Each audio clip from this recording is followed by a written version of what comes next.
Fast charging is one of the most convenient, ever-evolving features of the modern smartphone.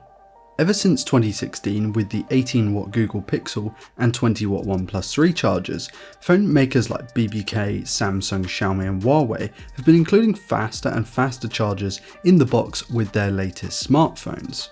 There are 40, 50, 65, 120 watt chargers with some of these smartphones, and a lot of them can charge a device from 0 to 100 in around 30 minutes, which is just absurd. This charging speed is awesome, but is this progression going to be halted by something that's happening right now? Let's talk about that. One of the biggest marketing points of recent times is charging speed. Manufacturers are constantly talking about how fast and powerful their chargers are, and will especially hype them up when talking about their latest smartphone releases. But they might not be able to hype that up, especially in smartphone marketing, anymore. It's no secret that Apple didn't include the wall wart in the box of its iPhone 12 series. Neither did Xiaomi with its Mi 11, and it's looking like Samsung will be joining them by omitting its charging brick with the Galaxy S21 series. It is worth mentioning that whilst you don't get the brick, you still get the charging cable for charging and data transfer, and it is also doubly worth mentioning that if you have a Mi 11 and you request the charger from Xiaomi, they'll send you one free of charge. But how long is this going to last? If these companies aren't including their chargers in the box, how long until they stop pushing for the fastest chargers about? Smartphone buyers don't want to pay extra for something they'd usually get in the box anyway, especially if those same companies aren't going to drop the smartphone's price to make up for it. This means that fewer people are going to be buying and using the smartphone's fastest charger, which makes you wonder why companies would develop it in the first place if there's not a huge market for it. At least by developing faster chargers, you can increase the price of the smartphone as a whole and then make the money that way. Of course, there's likely to be edge cases going forward from niche devices, but it's likely that this trend is going to spread industry-wide. We saw it with the headphone port. A few companies ditched it, and it was only a couple of years after that until most high-end smartphones got rid, save for Sony and LG. Google and OnePlus teased other companies about not having the headphone jack, only to then go on and remove the headphone jack from their own phones, and in Google's case it was only the next generation.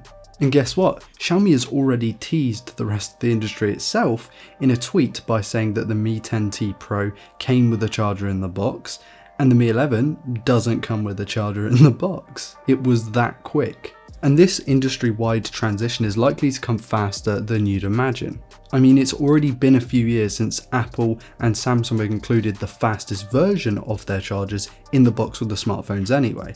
And in my personal experience, I don't know anyone personally who's owned those phones and then gone on to buy the faster charger separately. They just use the one that's in the box or an older charger they have laying around. And that brings up the question again, what's the point in creating the fastest chargers if people aren't going to use them? So what happens when these chargers aren't included? Well, with a cable, you're likely to connect your phone to a console or a computer or a charger that you may already have laying around. That means that your phone isn't charging at the top speed. So what's the point in your smartphone being able to charge at 50 watts if most USB ports are only outputting around 5 to 7.5 watts? This puts the whole fast charging spec into question. Google has used 18 watt fast charging since the Pixel 1. Does this mean that we'll never see a Pixel 6, 7 or 8 with anything over 18 watts? If there's no charger in the box, why would there be that incentive to sell a fast charger anyway? The same goes for the iPhone, the Galaxy, the Mate series.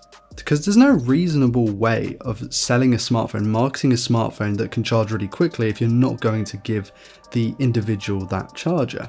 It's a bit like selling a car on the premise that it's going to be really quick because it's got a turbocharger, only you have to go and buy the turbocharger separately after the fact. It's just not right. Which leaves the fast charging race. As companies over the past few years have really pushed to get the fastest charging, is it really over now?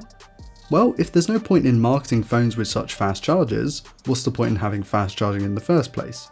I wouldn't be surprised if we all see it stagnate and plateau over the next couple of years, or even just drop off completely. But what do you think? I'd especially like to hear from you guys about this, because I know a lot of you are very passionate about fast charging, whether you like it or you dislike it, and any feedback on this would be really appreciated in the comments, because this is a topic that's clearly going to be picked up by more and more people as more and more smartphone manufacturers exclude the fastest charging in the box, or at least chargers in the box in the first place. And that's where I want to leave this video, guys. So please do give us your feedback in the comments, because this is something I'm definitely going to trawl through the comments for. And please do hit like and subscribe to never miss a video like this one from us at Android Authority. I've been Ryan Thomas, and I'll catch you later.